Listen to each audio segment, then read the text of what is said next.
మరణాత పరిశుద్ధ గ్రంథము నుండి వాక్యం చదువుకుందాము. 1 పేతురు పత్రిక 2వ అధ్యాయము 9వ వచనము. అయితే మీరు చీకటిలో నుండి ఆశ్చర్యకరమైన తన వెలుగులోనికి మిమ్మును పిలిచిన వాని గుణాతిశయములను ప్రచురము చేయ నిమిత్తము ఏర్పరచబడిన వంశమును, రాజులైన యాజక సమూహమును, పరిశుద్ధ జనమును, దేవుని సొత్తైన ప్రజలునై ఉన్నారు. దేవుడు తన పరిశుద్ధ వాక్యమును దీవించునుగాక. ఆమేన్. మమ్మల్ని మిక్కిలిగా ప్రేమించిన మా దేవానికి స్తుతులు, కృతజ్ఞతలు తండ్రి. పరిశుద్ధ గ్రంథంలోని వాక్యం చదువుకొని ఉన్నాం తండ్రి. స్తోత్రములు, వందనాలు. చీకట్లో నుండి వెలుగులోనికి మమ్మల్ని నడిపించిన విధానం బట్టి వందనములు. దాసత్వంలో ఉన్నటువంటి ఇశ్రాయేలును విడిపించి, విడుదల కలిగించి, విమోచించి, పాలు తేనెలు ప్రవహించే దేశానికి నడిపించిన విధానం బట్టి స్తోత్రములు. ఈ లోకము ఐగుప్తుకు సూచన, పరలోకము కనానుకు సూచన. తండ్రి నీకు స్తోత్రములు, వందనాలు. ఈ యొక్క సాతాను పరిపాలనలో వశములో ఉన్నటువంటి లోకంలో మేము ఉన్నాము. నేను బంధించబడినటువంటి వారమై ఉన్నప్పుడు నీ రక్తము చేత మమ్మల్ని విడిపించి నీ బిడ్డలుగా చేసుకొని నీ పరలోక రాజ్యంలో మమ్మల్ని చేర్చడానికి నువ్వు సిద్ధంగా ఉన్నావు తండ్రి. మేము కూడా సిద్ధపడటానికి మాకు అవకాశం ఇస్తున్న తండ్రి స్తోత్రములు. మా సిద్ధపాటులో లోపాలు ఉంటాయి తండ్రి. కనుక మీరు మమ్మల్ని సిద్ధం చేసి మమ్మల్ని మీ యొక్క ఆకర్షణ శక్తితో రెండవ రాకడకు మమ్మల్ని ఆయత్తపరచడానికి మీరు సంశయం లేకుండా ఉన్నారు. మేము సంశయం లేకుండా ఉండడానికి అవకాశం కలిగించి మీరు మహిమ పొందుమని, ఏ క్షణంలో మీరు వచ్చినప్పటికీ కూడా ప్రభువా మేము నీ యొక్క ఒడిలో చేరటానికి, మహిమ మేఘములో చేరడానికి, మహిమరాజ్యములో మేము మిమ్మను మహిమతో ఆవరించబడడానికి అవకాశం కలిగించి మీరు మహిమ పొందమని మాతో ఉండి నడిపిస్తూ ఉన్న యేసు అతి పరిశుద్ధ నామమున మిక్కిలినంత బ్రతిమలాడి వేడుకొంచున్నాను పరమ తండ్రి. ఆమేన్. చీకటిలో నుండి వెలుగునకు, లోకములో నుండి వెలుపలకు, శ్రీకర్త గుణాతిశయములను ప్రకటించుటకే పిలచెనని గుర్తించుచుంటివా క్రియలను గంటివా, గుర్తించుచుంటివా క్రియలను గంటివా, సజీవముగనున్నావా, సజీవముగనున్నావా. ఓ సంఘమా సర్వాంగమా, పరలోక రాజ్యపు ప్రతిబింబమా, మెస్సయ్యను ఎదుర్కొనగా నీతినలంకరించి సిద్ధపడుమా. ఓ సంఘమా వినుమా, కడపటి బూర మ్రోగగనే, కనురెప్ప పాటున మారుదువా, వడిగా మేఘాసీనుడవై నడియాకాశము పోగలవా. గొర్రె పిల్ల సంఘమా, క్రీస్తురాజు సంఘమా, గొర్రె పిల్ల సంఘమా, క్రీస్తురాజు సంఘమా, రారాజునెదుర్కొనగలవా, రారాజునెదుర్కొనగలవా. ఓ సంఘమా సర్వాంగమా, పరలోక రాజ్యపు ప్రతిబింబమా, మెస్సయ్యను ఎదుర్కొనగా నీతినలంకరించి సిద్ధపడుమా. ఓ సంఘమా వినుమా. దేవుని నామమున స్తోత్రం. మీ అందరికీ నా మరణాత. మోషే సుఖోపవాసాల గురించి, మోషే ఉన్నటువంటి నిర్గమకాండమును గురించి మనం చెప్పుకున్నాం కొన్ని విషయాలు. ఈ సుఖోపవాసాలు ఏ విధంగా చేయాలి, ఏ విధంగా ఆచరించాలనేటువంటి విషయాన్ని మనం కొద్దిగా చెప్పుకుని ఉన్నాము. ఇప్పుడు విమోచింపబడుట అనేటువంటి మాట మీద మరి కీర్తన గ్రంథంలో అలాగే కొత్త నిబంధనలో అన్నింటిలో కూడా మోషే గారి యొక్క మాటలు ఉన్నాయి. ఎందుకంటే ఈ నిర్గమకాండమును రాసినటువంటి ఆయన మోషే గారేనని, 5 కాండములు కూడా రాసినటువంటి ఆయన మోషే గారని మనకు తెలుసు. కనుక మోషే గారు రాశారనేటటువంటి మాట యేసుక్రీస్తు ప్రభు వారు కూడా ఈ లోకంలో ఉన్నప్పుడు అనేక రకాలైనటువంటి ప్రమాణకాలు చూపించినటువంటి విషయము. గ్రంథకర్త మోషే అనేటటువంటి మాట. అప్పుడు యెహోవా మోషేతో ఇట్లనెను, నిర్గమకాండం 17:14, నేను అమాలేకుల పేరు ఆకాశము క్రింద ఉండకుండా బొత్తిగా తుడిచివేయుదును. కనుక జ్ఞాపకార్థముగా గ్రంథములో దీన్ని వ్రాసి యెహోషువకు వినిపించుము అని రాయబడి ఉన్న కారణాన ఈ గ్రంథము మోషే గారు రాసినట్లుగా మనం చూస్తూ ఉన్నాము. అలాగే మోషే 24 అధ్యాయము నిర్గమకాండములో 4వ వచనములో మోషే యెహోవా మాటలన్నిటినీ వ్రాసి ఉదయమందు లేచి ఆ కొండ దిగువను బలిపీఠమును ఇశ్రాయేలు 12 గోత్రముల చొప్పున 12 స్తంభములను కట్టి అని వ్రాయబడి ఉన్నది. యేసుక్రీస్తు ప్రభువారు కూడా నూతన నిబంధన గ్రంథకర్తలను యూదులను దీనిని బలపరిచినట్లుగా మనం చూస్తూ ఉన్నాము. ఏమనంటే మత్తయి సువార్త 19:8 ఆయన మీ హృదయ కాఠిన్యమును బట్టి మీ యొక్క భార్యను విడనాడ మోషే సెలవిచ్చును, కానీ ఆది నుండి అలాగ జరగలేదు అని చెప్పినటువంటి మాట. అలాగే అపొస్తలుల కార్యముల గ్రంథం 28:23 ఉదయం నుండి సాయంకాలం వరకు అతడు దేవుని రాజ్యమును గూర్చి పూర్తిగా సాక్ష్యమిచ్చుచు మోషే ధర్మశాస్త్రములో నుండి ప్రవక్తలలో నుండి సంగతులెత్తి యేసును గూర్చి వివరముగా బోధించుచు వారిని ఒప్పించుచూ ఉండెను.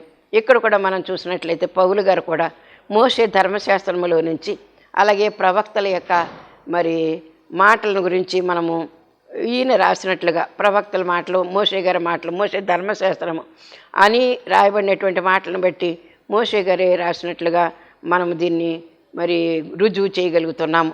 కనుక కాండములు రాసినటువంటి ఆయన మోషే గారేనని ఆ విషయాలన్నీ కూడా దేవుడి దగ్గరుండి సినాయి పర్వతం మీద రాయించినట్లుగా మనము చూస్తూ ఉన్నాము.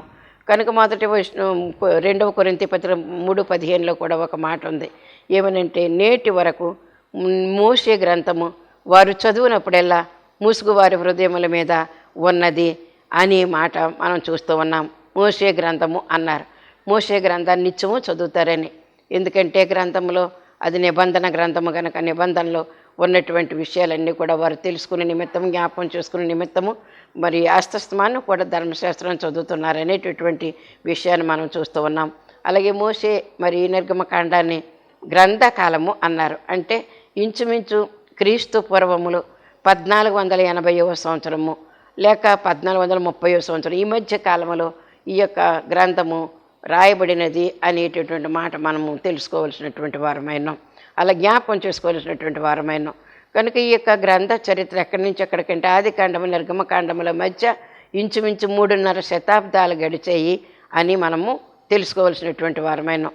యాకోబు ఐగుప్తులకు వెళ్ళింది మొదలు అక్కడ జరిగిన హింసల వరకు కూడా ఇంచుమించు 430 సంవత్సరాలు, అదే ఇంచుమించు 300 సంవత్సరాలు అన్నారు. అన్ని విషయాల్లో కూడా మానవుడు అపజయం పొందెను ఆది కాండంలో ఉంది.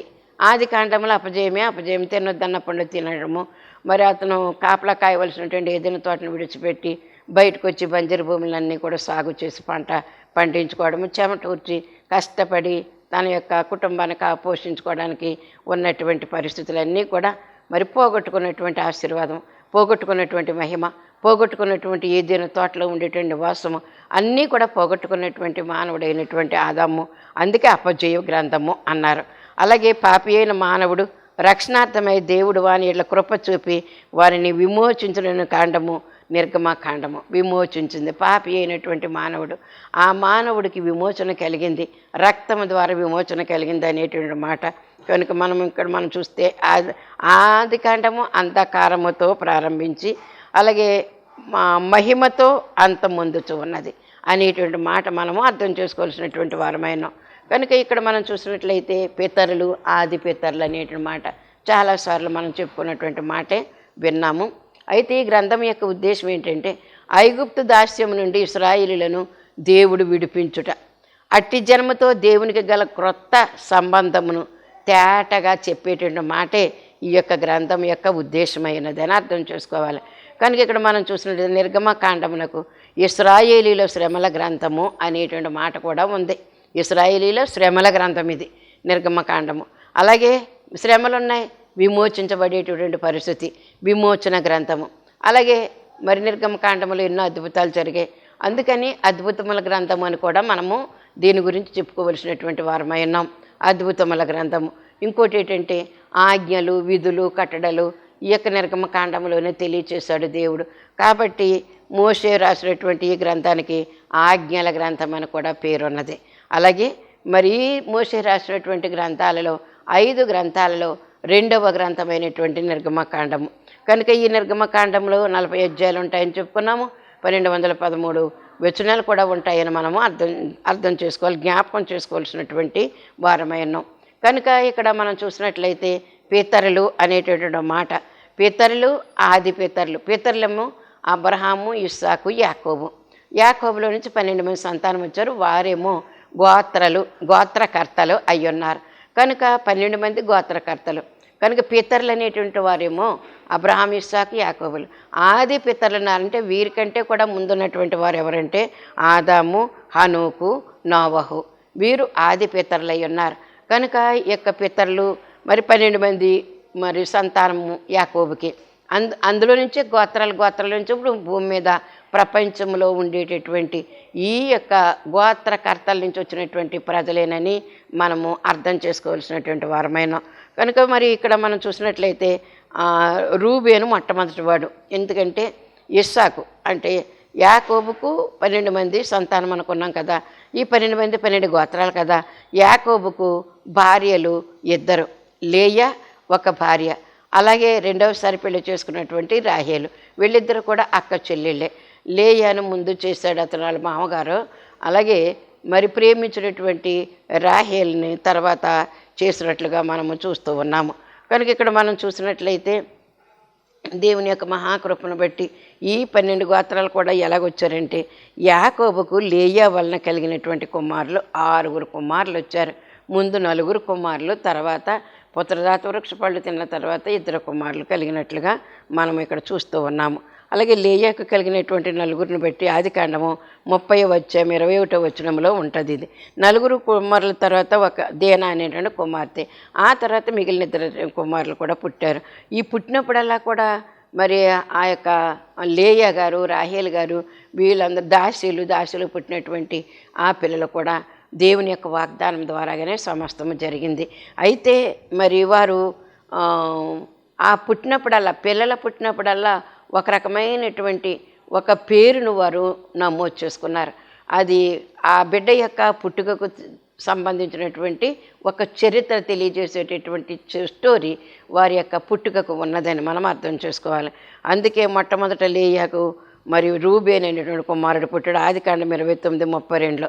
మరి ఎప్పుడైతే, ఎందుకంటే ఈమె యాకోబు చేత ప్రేమించబడలేదు కనుక యాకోబు ప్రేమించకుండా ఉన్నటువంటి భార్యగా వచ్చేసింది. విడువబడినటువంటి భార్యగా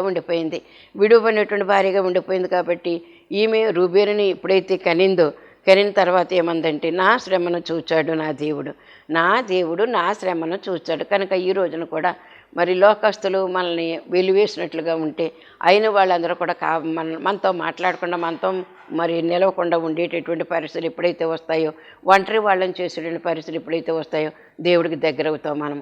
అలాగే లేయా కూడా యాకోబుకి ఇష్టం కాకుండా ఉన్నప్పుడు, విడువబడినప్పుడు, మరి తన యొక్క మనసులో లేనప్పుడు దేవుడు దగ్గరయ్యాడు. దేవుడే ఆ బిడ్డను కాపాడి ఆమె యొక్క కడుపుని తెరిచినట్లుగా. మొట్టమొదట జ్యేష్ఠపుత్రుడు రూబేను. ఈ రూబేను ఎప్పుడైతే పుట్టాడో వెంటనే ఒక పేరు పెట్టింది, నా శ్రమను దేవుడు చూచాడు. ఇశ్రాయేల్ యొక్క మరి శ్రమను చూశాడు దేవుడు. ఇశ్రాయేలుకి దుఃఖాన్ని చూశాడు. ఇశ్రాయేల్ యొక్క హింసను కూడా చూశాడు. అలాగే మరి ఈ యొక్క లేయా యొక్క హింసను కూడా చూసినట్లుగా మనం చూస్తున్నాం. పెళ్ళంటే చేసుకున్నాడు కానీ ఏమాత్రం కూడా ప్రేమ లేనప్పటికీ అందుకే దేవుడు కరుణించి ఆమె గర్భాన్ని తెరిచినట్లుగా మనం చూస్తూ ఉన్నాము. కనుక రూబేన్ అనేటటువంటి పేరు పెట్టిన శ్రమను చూశాడు నా దేవుడు. అందుకే ఇప్పుడు మనం కూడా ఏంటంటే మన శ్రమ చూసేటటువంటి దేవుడై ఉన్నాడు, మన శ్రమ వినేటటువంటి దేవుడై ఉన్నాడు. మనము మొర్ర పెట్టుకోవాలే తప్ప. 2వ కుమారుడు ఎవరంటే షిమ్యోను. కనుక ఆదికాండము 29:33 వచనంలో ఉంది. ఇంకేమంటే నేను ద్వేషింపబడితిని అనే నా సంగతి విని మరి నాకు ఈ కుమారుడు రెండవ కుమారుని ఇచ్చాడు అని చెప్పి ఆ యొక్క లేయ్య గారు చక్కని పేరు పెట్టింది. ఏమనంటే నేను ద్వేషించబడితిని అనే సంగతి వినినటువంటి దేవుడు. ఎవరి చేత అయితే మనం ద్వేషించబడతామో దేవుని చేత ప్రేమించబడతాము. కనుక దేవుడు మరి నా శ్రమ చూశాడని మొదటి పిల్లోడికి, అలాగే నన్ను ద్వేషించబడితిని అప్పుడు దేవుడే నన్ను ప్రేమించాడు అని షిమ్యోన్ అనేటువంటి పేరు. అలాగే మూడవ కుమారుని కన్నది మళ్ళీ మూడవసారి లేవి అనేటువంటి కొడుకు, ఆ కొడుకు పేరు లేవి. ఆదికాండం 29:34 ఇక నా భర్త నన్ను హత్తుకుంటాడని లేవి అనేటువంటి పేరు పెట్టినట్లుగా మనం చూస్తూ ఉన్నాము. లేవి అంటే హత్తుకొనుట అనేటువంటి అర్థము. కనుక ఇంక ఈసారి నాకు 3 కుమారులను కన్నాను కాబట్టి నన్ను హత్తుకుంటాడు, ద్వేషించాడు, మరి నన్ను లేను అనుకున్నాడు. అలాంటి పరిస్థితుల్లో నన్ను ఇప్పుడు హత్తుకుంటాడు, దగ్గరికి తీసుకుంటాడు అనే నమ్మకంతో మరి షిమ్యోన్ అనేటువంటి పేరు పెట్టింది. 4వ కుమారుని గర్భం ధరించి మరి కనినటువంటి పరిస్థితి ఆదికాండం 29:34 ఏమంటే ఇక లేవి అనేటువంటి మాట నన్ను హత్తుకుంటాడని. యోధ అనేటటువంటి కుమారుని కని ఏమన్నదంటే ఈసారి ఇక నా దేవుడిని నేను స్తుతిస్తాను.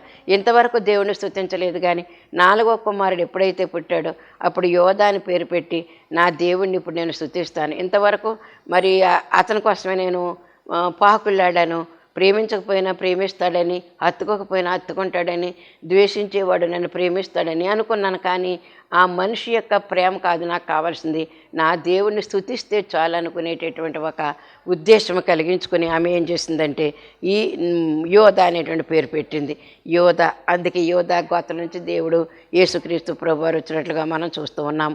మరి అందుకే ఈ అక్కగారికి పిల్లలు పుడుతున్నారో మరి నాకు పుట్టట్లేదు, పోన్లే నా దాసికి పుట్టినా నాకు పుట్టినట్టేనని రాహేలు ఏం చేసిందంటే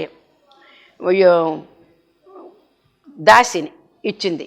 ఈ దాసి దగ్గరికి వెళితే ఆ పుట్టినటువంటి పిల్లలు నాకుంటారో అనేటువంటి మాట. అందుకే మనకి ఆదికాండం 30వ అధ్యాయంలో 6వ వచనం మనం చూసినట్లయితే కనుక పిల్లలు పుట్టాడు. ఏమను దాను అనే పేరు కలిగినటువంటి కుర్రాడు బిల్హా. రాహేలు దాసి బిల్హా. ఈ బిల్హాకి ఎప్పుడైతే పిల్లోడు పుట్టాడో మొర విన్నాడు అనే పేరు, మరి మొర వినట అనే మాట దాను అనేటువంటి పేరు పెట్టినట్లుగా మనం చూస్తూ ఉన్నాం. ఇంకొక కుమారుడు కలిగాడు. ఏంటంటే అతను అక్కతో పోరాడి గెలిచానని నఫ్తాలి అని పేరు. ఆదికాండం 38లో మనం చూసినట్లయితే 29 మరి 30 అధ్యాయాల్లో ఈ పేర్ల గురించినటువంటి విషయాలు మనకు కొటేషన్స్తో మనకు తెలుస్తాయి. కనుక నఫ్తాలి అంటే అక్కతో పోరాడి గెలిచాను అనేటువంటి ఉద్దేశంతో రాహేలు గారు ఆ పేర్లు పెట్టినట్లుగా మనం చూస్తూ ఉన్నాం.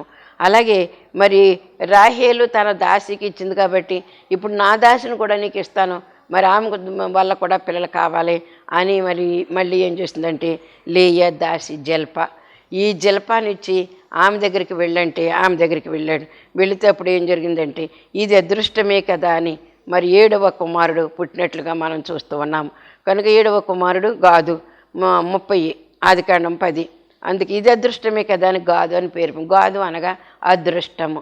అదృష్టవంతురాలమ్మ 6 కొడుకులు, ఆ 4 కాక మరి 2 కొడుకులు వచ్చారు అనేటువంటి మాట. అలాగే దాసికి కూడా 2 కొడుకులు. ఈ విధముగా లేయాకు కొడుకులు ఎక్కువైపోయారు అదృష్టమని. అలాగే మరి ఇంకొక బిడ్డ పుట్టాడు జల్పాకి. ఏంటంటే 30:13లో ఆషేర్ అని పేరు పెట్టింది. మరి నన్ను ప్రజలందరూ కూడా భాగ్యవతి అంటారు. అంటే మగబిడ్డలు పుట్టినటువంటి ఆ యొక్క స్త్రీని, మగబిడ్డలు కన్నటువంటి ఆ స్త్రీని భాగ్యవతి అంటారు. ఇంకోటి అదృష్టవంతురాలు. 4 కొడుకులు 6 కొడుకులు అనేటటువంటి పేరు భూలోకంలో ఆ స్త్రీకి, కొడుకులను కన్నటువంటి స్త్రీకి ఆ విధంగా ఉంటుంది. నన్ను భాగ్యవతి అంటారు కదా అనేటటువంటి పేరుతో అని ఆశతో ఆ పేరు పెట్టినట్లుగా మనం చూస్తూ ఉన్నాం. కనుక ఇప్పుడు రాహేలు దాసి జల్పాకేమో బిల్హాకేమో 2 కుమారులు, అలాగే లేయా దాసి జల్పాకేమో 2 కుమారులు. కనుక ఈ విధంగా కుమారుల మీద కుమారులు పుడుతూనే ఉన్నారు. రూబేను తెచ్చినటువంటి పుత్రదాత వృక్ష పండ్లు తిన్నాక లేయా గర్భవతి మళ్ళా యాకోబుకి 5వ కుమారుని కనింది. కనుక అప్పుడు ఏమన్నదంటే 5వ కుమారు అంటే లేయాకి 5వ కుమారుడు అనమాట. ఆదికాండం 30:18 దాసిని ఇచ్చినందుకు గాను దేవుడు నాకు ప్రతిఫలం ఇచ్చాడని ఇస్సాకార్ అని పేరు పెట్టింది అతనికి. దాసిని నా భర్తకి ఇచ్చాను కాబట్టి నాకు దేవుడు మళ్ళీ నన్ను గర్భవతిని చేశాడని చెప్పి. అలాగే 2 తర్వాత మళ్ళీ లేయాకు ఇంకొక కొడుకు పుట్టాడు. ఎలాగంటే ఆదికాండం 30:20లో 6వ కుమారుడు జెబూలూన్ అని పేరు పెట్టింది. అతడు ఇంక నాతో కాపురం చేస్తాడు, కొడుకుల తల్లిని కదా నేను అనేటటువంటి ఉద్దేశంతో నా దగ్గరే ఉంటాడు, ఇంకా నాతో కాపురం చేస్తాడని జెబూలూనని పేరు పెట్టింది. ఈ విధముగా ఇక్కడికి 10 మంది కుమారులు అయ్యారు. లేయాకి మరి 6 అయ్యారు. అలాగే రాహేలు దాసికి 2 అయ్యారు, లేయా దాసికి 2 అయ్యారు. ఈ విధముగా మరి కొడుకులు తల్లులు అయ్యారు. ఆ తర్వాత పుత్రదాత వృక్ష పళ్ళు అక్కను అడిగి తీసుకుంది. అక్క నాకు పుత్రదాత వృక్ష పళ్ళు తెచ్చాడు కదా రూబేను, నాకు ఇమ్మంటే అక్కడ మళ్ళీ ఒక ఒప్పందం చేసుకున్నారు.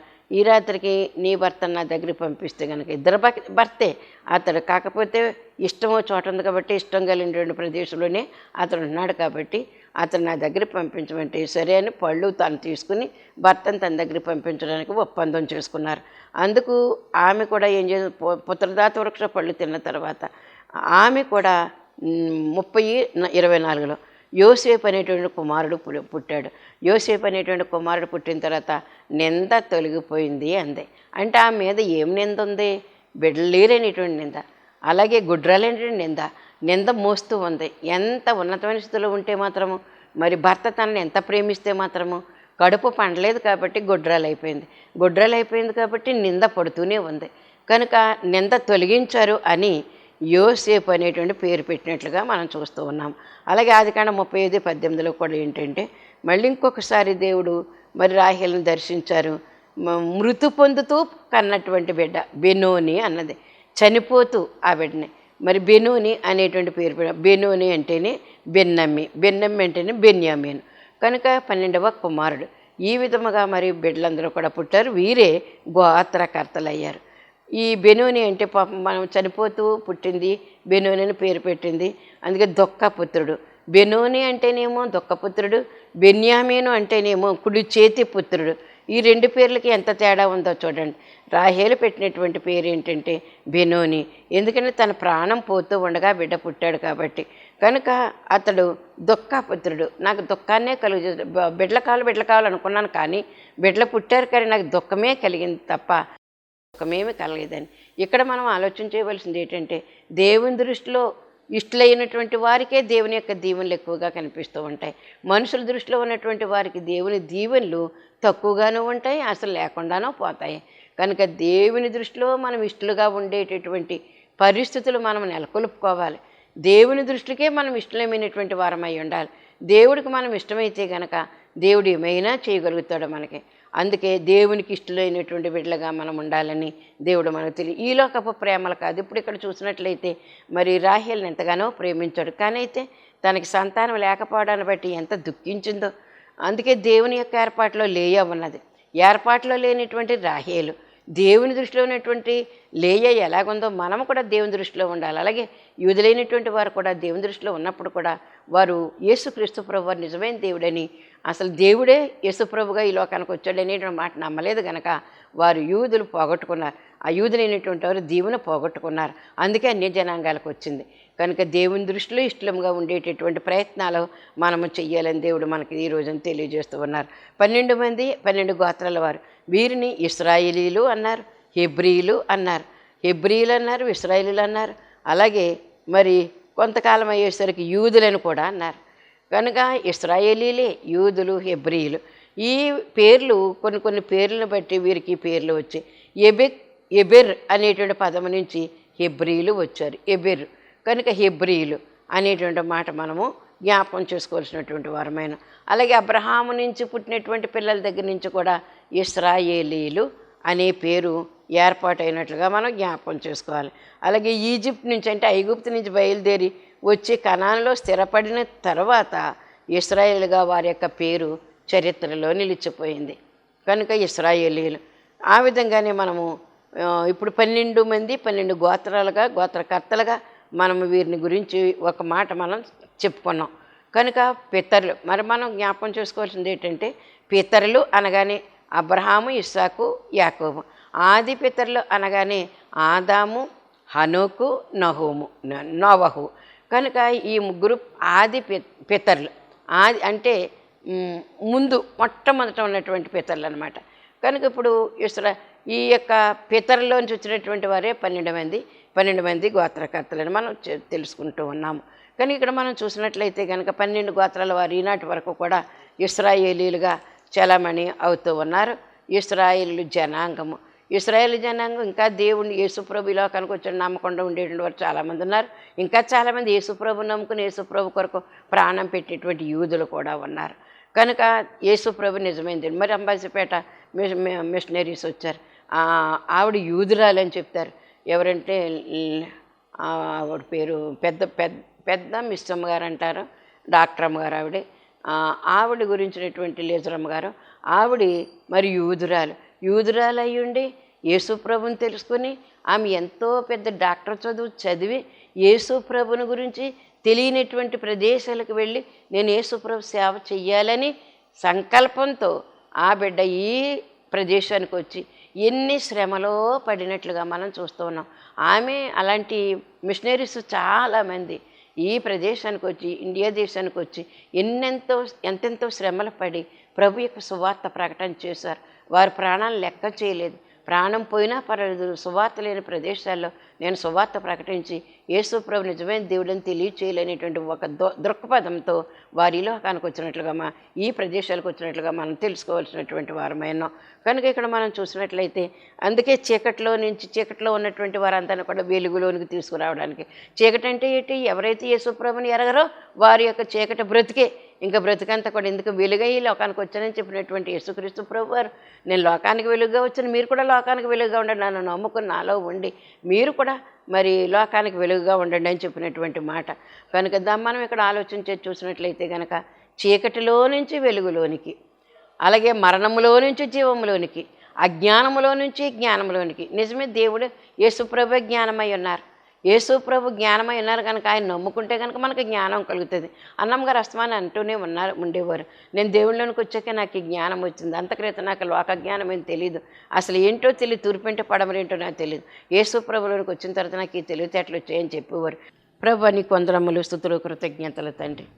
నాయన ఈ సమయంలో మోషే గారిని గురించి, నిర్గమకాండముల గురించి, నిర్గమకాండంలో ఉన్నటువంటి ముఖ్యమైనటువంటి ఘట్టముల గురించి మేము తెలుసుకున్నాం తండ్రి. వందనాలు నాయన. ఆ యొక్క తెలుసుకున్న ప్రతి మాట కూడా జ్ఞాపకంలోనికి తెచ్చుకొని నెమరు వేసుకుంటూ నీ రూపం కలిగినటువంటి వారమైన కృప దయచేయమని యేసు నామమున అడుగుతున్నాను పరమ తండ్రి. ఆమేన్. మరణాత.